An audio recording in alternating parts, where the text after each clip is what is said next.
Welcome to Independent Sources. I'm Garry Pierre-Pierre. Most of the talk about the foreign policy challenges Barack Obama will face when he takes office has focused on faraway places, Iraq and Afghanistan, the Middle East and Eastern Europe. But also of major importance will be the new president's policy towards our neighbors to the south, Latin America. On this edition of Independent Sources, we talk with two Latin America experts about immigration, ideology, and trade, both legal and illicit. We hear from two Mexican journalists about the dangers of practicing their profession. We follow the ongoing debate in the Jewish community about an immigration raid in Iowa. And we profile a journalist who works across media, from the Polish press to public radio. But first, I recently discussed the relationship between Latin America and the United States with Marisa Céspedes. She is New York bureau chief for Televisa, Mexico's largest broadcast company, and with Christy Thornton, executive director of NACLA, the North American Congress on Latin America. Christy, what went wrong with the Bush administration's relations vis-a-vis Latin America? Was it neglect or just simply a bad policy? Well, you know, there are a number of things that you can say. Obviously, the Bush administration was fairly distracted elsewhere in the world. There are a lot of people who say that the Bush administration neglected Latin America, but the policies that you actually see him having put in place vis-a-vis free trade, military aid, and general militarization make it hard to make the argument for neglect. So in general, I would say from the Latin American viewpoint, it's just really a case of bad policies. Well, I guess I would say it's a mixture of things. The feeling is neglecting, omission, promises that failed. When he took office, he went down to Mexico, meet with President Fox. This was before 9/11, of course. And there was this hope that as neighbor countries, we were going to work together, solve a main urgent issue, which was immigration. And it seemed that he had put it on the table.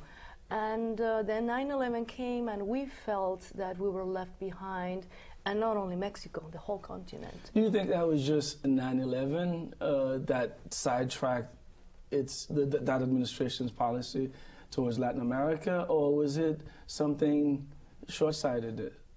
Well, 9/11 had a lot of different implications and dimensions, and it seems that it started with that, but then terrorism, war in Iraq, all these different things that took a lot of time, effort, money, and energy. And there's a great resentment that the Bush administration has tried to couch basically all of its foreign policy in terms of the war on terror. And there's very much a feeling in Latin America that this idea of couching everything in terms of the war of terror has to go away under the Obama administration, that we need to be thinking about poverty, we need to be thinking about health, we need to be thinking about other issues that aren't going to fall into this rubric of the war on terror. Well, where do we go from now? Where does President-elect Obama take this policy? Well, I think that there are a number of places. I mean, probably one of the most important is that leaders in Latin America are looking to Obama to do more than just immigration reform. Everyone hopes that immigration reform will happen, but there is a real sense that there needs to be a diplomatic re-engagement, a cessation of the sorts of hostilities towards the elected left governments that exist in Latin America, sort of an end to the grandstanding that exists now between the two regions. And so that's really that's a jumping off point for Obama. Yeah, I think to put it in other words, it's in a more human way. We look for a social agenda. We look for a more humane sort of administration that we can work together in a multilateral way. The Bush administration were 8 years of just doing, you know, the U.S. imposing his will, his policies, his points of views in the world. It seems to me that we want to work together. We're inviting President Obama, I mean, as a continent, you know, down south, say, listen, we can work together. So do you think Bush's approach was more paternalistic, if you will, not having respect for what Latin leaders had to say, just imposing it? I think it was arrogant. Okay. I mean, you know, just clear and simple. It came up like an arrogant position. I mean, we were at the UN when the whole invasion to Iraq was negotiated, and, you know, we felt how things were unfolding there. I mean, as, you know, as a world community. But there's a long history of that kind of paternalism with regard to Latin America. So Obviously, Bush didn't invent this kind of paternalism towards Latin America. And I think that's actually one of the key points of what Latin American leaders are looking for under Obama is a recognition of sovereignty and autonomy from the United States. You know, when Obama was elected, the president of Ecuador, Rafael Correa, said, I don't think that there will be radical change, but I hope that one day there'll be a day when the election in the United States, we don't have to worry about it so much, when it doesn't matter so much to the people of Latin America who gets elected in the U.S. because we're able to stand on our own 2 feet. And I think that's a broad feeling in the region. Well, let's talk about some specific countries. Let's start with Mexico. Right now, Mexico is facing serious problems with drug trafficking that appears to, that can undermine the current government there. What can the U.S. do to really help Mexico deal with that problem? I think as neighbor countries, we are together in this. I mean, let's not forget that the U.S. is the big consumer here. So Mexico, as they say, is just a trampoline, you know? But the consumer is here. So, I mean, this is going to sound radical, but, you know, this is what a lot of experts say. Please legalize those drugs. Please do that. Please help us. I mean, the war on drugs, it seems to me that it's just out of control. Mexico was not the consumer. We start seeing now developing the consumer, and you know, consumer, and it's so damaging the social. It's no longer a transshipment point. It's some of the drugs are being consumed in Mexico now. It seems that it's starting now, and it's like a cancer. It's going to spread.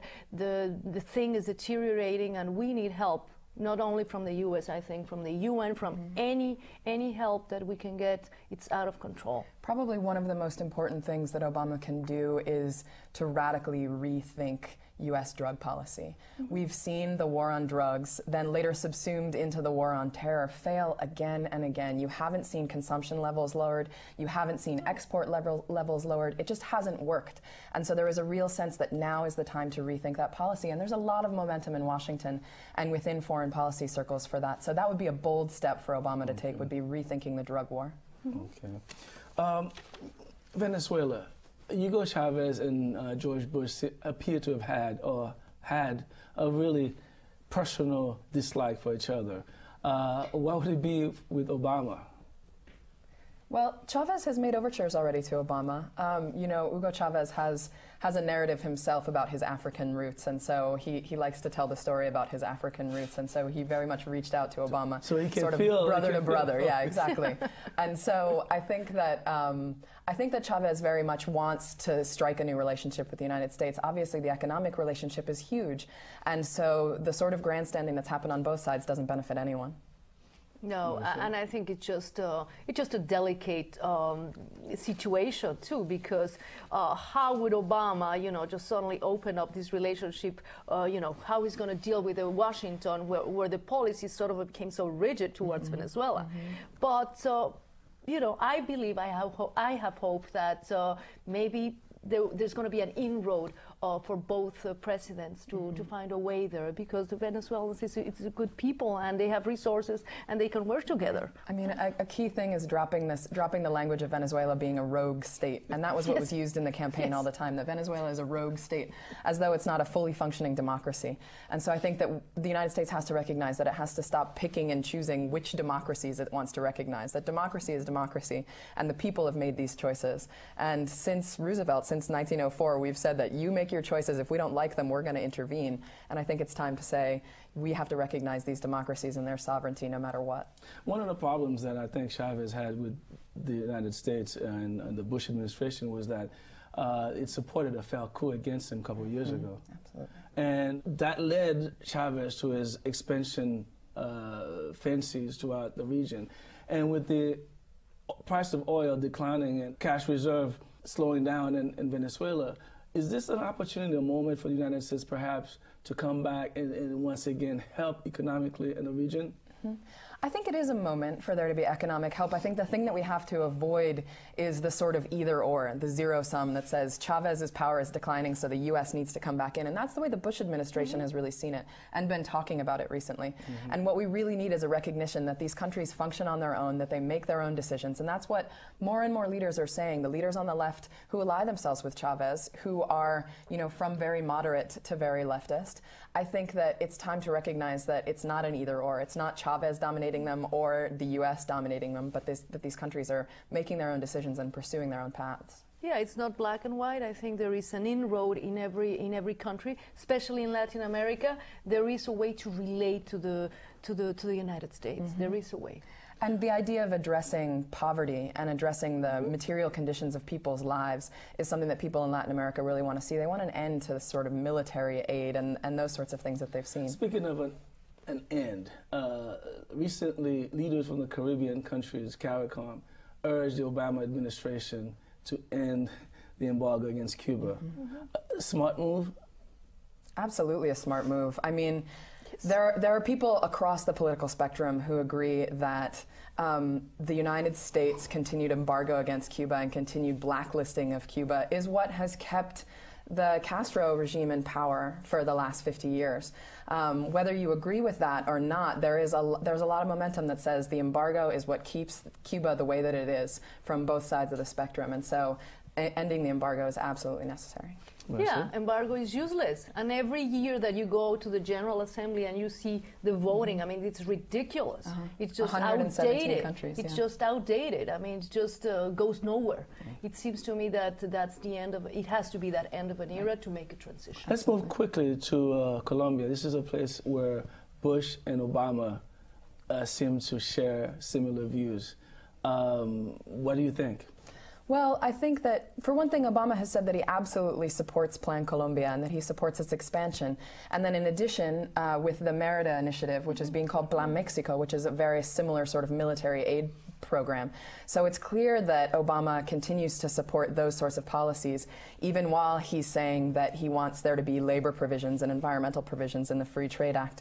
I mean, since 2000, the United States has sent $6 billion in military aid to Colombia. So the idea that by withholding a free trade agreement, we're somehow punishing them as though we're not already rewarding them with all of this military aid, I think is a silly one. Absolutely. I completely agree. It's useless again. I hate to use the word, but it's useless. We'll have to leave it at that. Christy Thornton, Marisa Céspedes, thanks for being with us. Now, here's Abi Ishola with some other news. Thanks, Gary. Here's a look at some headlines from New York's ethnic media. In Brooklyn, a hate crime has left a Bushwick business owner dead. El Diario La Prensa reports that the victim, Jose Shakushanai, was with his brother who was visiting from Ecuador when he was beaten by a group of men. Witnesses say they heard the attackers shouting anti-gay and anti-Hispanic slurs. From the Filipino Reporter, a New Jersey state trooper has pleaded guilty to vehicular manslaughter after killing Filipino-American musician Ernesto Santamaria. Christopher Brosnia rear-ended Santamaria's car while driving drunk. Brosnia has entered a plea agreement to serve a 5-year term in state prison. News India Times reporter Nani Sankaran has called some of mainstream media's coverage of the Mumbai terrorist attack shameful. Sankaran says the media is focusing more attention on the terrorist attack at the Taj Mahal Hotel than the attack at Mumbai's CST railway station. Sankaran says this is because the Taj Hotel is a symbol of power, yet CST is Mumbai's true icon through which hundreds of Indians commute into the city. World Journal reports that Bristol-Myers Squibb Pharmaceuticals will broadcast the first Chinese-language advertisement about hepatitis B.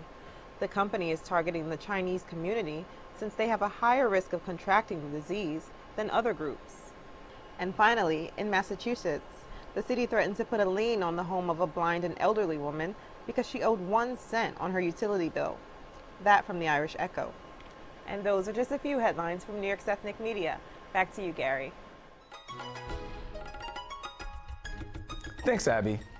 Almost daily, Mexican journalists are victims of violence. Over the last year, dozens of reporters in that country have been murdered and many others have disappeared. Michelle García sat down with a Mexican editor and a Mexican publisher to talk about how the war on drugs has led to a war on journalists.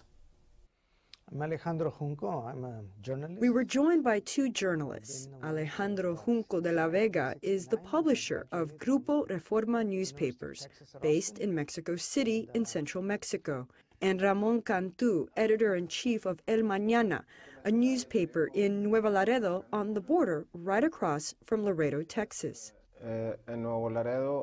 We endured a war between two cartels for 5 years.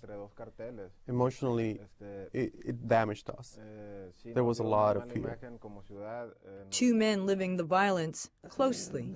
The common denominator that is feeding these murders is not really drugs. It's the impunity. El Mañana, the border newspaper, was hit by both the violence and the impunity with the murder of top editor Roberto Mora. He was arriving at home. They jumped him and they stabbed him. They stabbed him over 30 times. That obviously, well, the police investigating concluded it was homosexuals nearby, and it was a crime of passion. How did you all know, though, for sure, that it was because of his work as a journalist? Because he was fiercely criticizing the structure of the narco and the narco power, narco politicians. I will often advise him to just tone it down.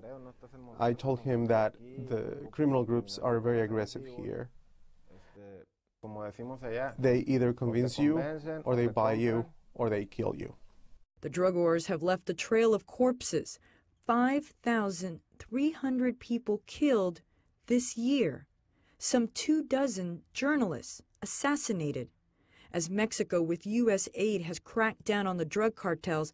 And then there's the violence that can't be captured with numbers.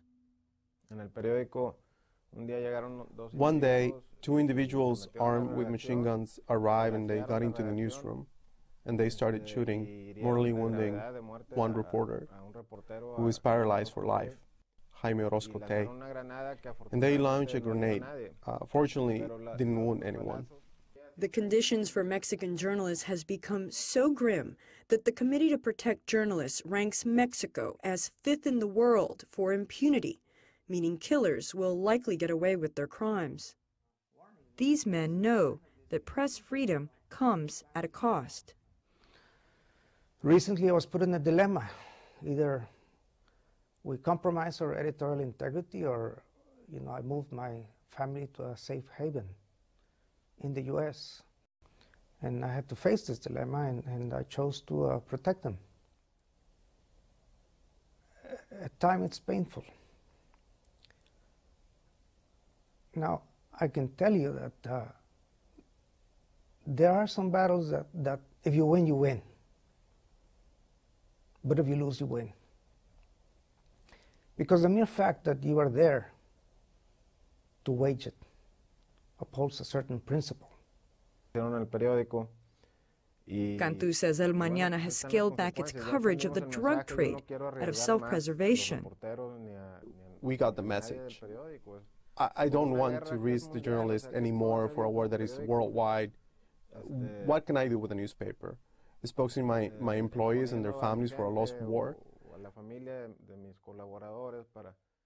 But the crisis in Mexico, says Reforma publisher Alejandro Junco, should serve as a clarion call to Mexico's neighbor to the north. I know that in today's difficult economic situation, one typical citizen in the U.S. might say, it cannot get worse. Let me assure you it can.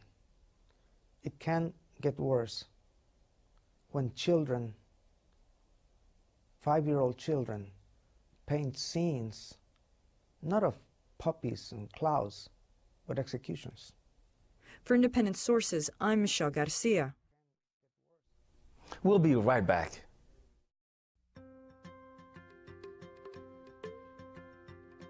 There is really only one boy.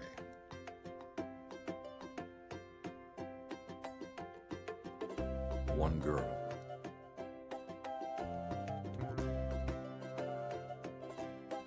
One tree. One forest. One deep, dancing ocean.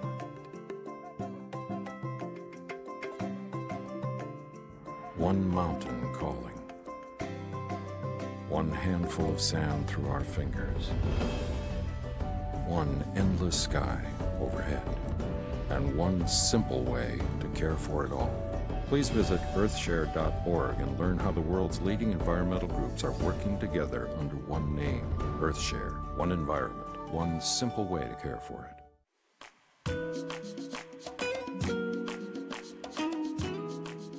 It's been more than 6 months since immigration officers raided a kosher food plant in Iowa and arrested hundreds of undocumented immigrants. But the subsequent charges of labor violations and abuses of the plant have sparked an ongoing ethical debate in the Jewish media. Michelle García reports. By all accounts, there are hundreds of families. It's the immigration story that won't go away. In May, immigration agents raided Iowa kosher slaughterhouse Agriprocessors, and there was wall-to-wall news coverage of the nearly 400 undocumented immigrants deported. And in the aftermath, more coverage, as Chief Executive Shalom was arrested on bank fraud charges. And then $10 million in labor violations, including child labor charges levied by the Iowa Labor Department, charges the company has vigorously denied. What was largely seen as an immigration story elsewhere has given way to a fierce debate among Jewish denominations, Orthodox, Conservative, and Reform, over the social justice aspect of religious observance. I bet you that 80 to 90% of congregations in the conservative movement have had sermons and movements against agriprocessors and concerns about what's going on there.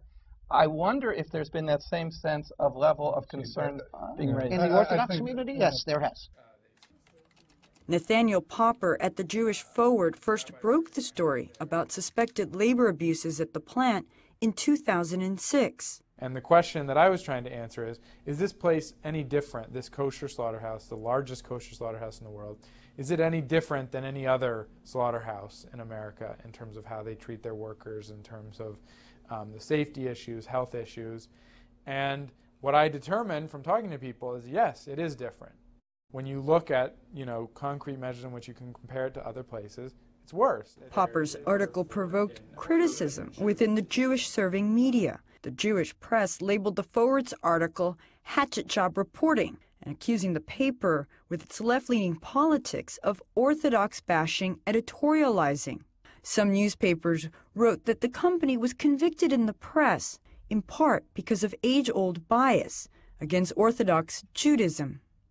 The Jewish Press and Jewish Week did not respond to multiple interview requests, but Hamodia, a daily newspaper serving Orthodox Jews, referred an interview request to Rabbi Avi Shafran, a regular commentator for the paper.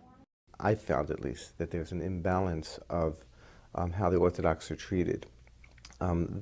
Usually made to seem worse than they are.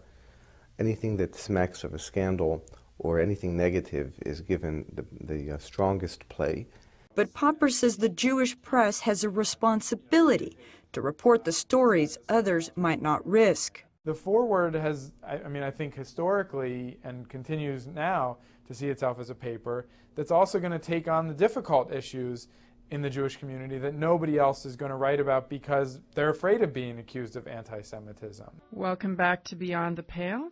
But there are those who say that critical reports serve the Jewish community. Because of the Forward's reporting, because of, especially in the wake of the Postville raids, there's actually a conversation opening up about should working conditions be part of kosher certification? Is it really just about how the knife blade hits the animal's throat and so on, or should it also be about whether workers have dignity and fair pay and fair treatment? So that's an angle on the story. Has ballooned from a raid in Iowa to reports about Agriprocessors' challenge to labor unionization efforts at their Brooklyn plant, and reports about labor conditions at other slaughterhouses, and the fate of the immigrants left in the wake of the raid. For Independent Sources, I'm Michelle Garcia. You promised me the world. Is this what you had in mind? Help EarthShare and its members restore balance to the world. Visit earthshare.org and see what you can do. EarthShare, one environment, one simple way to care for it. We end our show with a profile of Ewa Kern-Jedrychowska, a journalist recognized by her peers in both ethnic and mainstream media. She has won awards for her work with the Polish-language daily Nowy Dziennik and has been honored by the Society of Professional Journalists for her work on the Feet in Two Worlds project for public radio. Zyphus Lebrun has more in this report. Kiedy były pierwsze momenty, kiedy pan poczuł, że coś się dzieje nie tak? Kiedy, prawdę mówiąc, Mirosław Gorczkowski painfully recalls his days working in the buildings near Ground Zero in the months after 9/11 to Nowy Dziennik reporter Ewa Kern-Jedrychowska. She hopes the trek through the glass and steel canyons of downtown Manhattan will help him tell a more vivid account of his story. This gentleman here, he spent 8 months cleaning up a couple of buildings around. A couple of months later, it turned out that he's severely sick. There were many symptoms that he experienced, starting from changes in his lungs to a tumor in his brain. dawano mi 5 miesięcy życia. Jędrzejowska originally wrote this story for Nowy Dziennik and then pitched it to editors at WNYC Radio. It's the second time she's worked for WNYC. The first time was on an award-winning documentary. It was an hour documentary about experiences of immigrants in the New York City. And then the pieces that I'm doing right now, they are kind of still part of the same program called Feet in Two Worlds. Right. The Feet in Two Worlds project has provided the Polish immigrant an opportunity to reach an audience she never thought she could when she first arrived in the U.S. in 2001. I came to the States when I was 25, and I know I'll never speak without accent, and I'll never write and express myself like I do in Polish. What she has been able to express are the trials and triumphs of New York's Polish community, something she's all too familiar with herself. Fresh out of the University of Warsaw, when she moved to the U.S., the Polish studies major worked odd jobs before she began reporting full-time for the Polish Daily News in 2003. Odd jobs. I was working in the store, I was working at the medical office, I was working as an interpreter, and then there was an opening here at the paper, and they hired me. Those early experiences helped her land a shared byline in the New York Times and serves her in good stead as she pounds the pavement for Nowy Dziennik and WNYC. Why WNYC is looking for ethnic journalists to cooperate with them is that, you know, we know the community, we know what bothers people that are part of New York. I would say that there is a trust between us and the community. We are not only people that will give them information or the news, I would say. I think that's the big difference, because I don't think the New York Times would do it, for example. That's our show. Thanks for watching and join us next week. In the meantime, be independent-minded.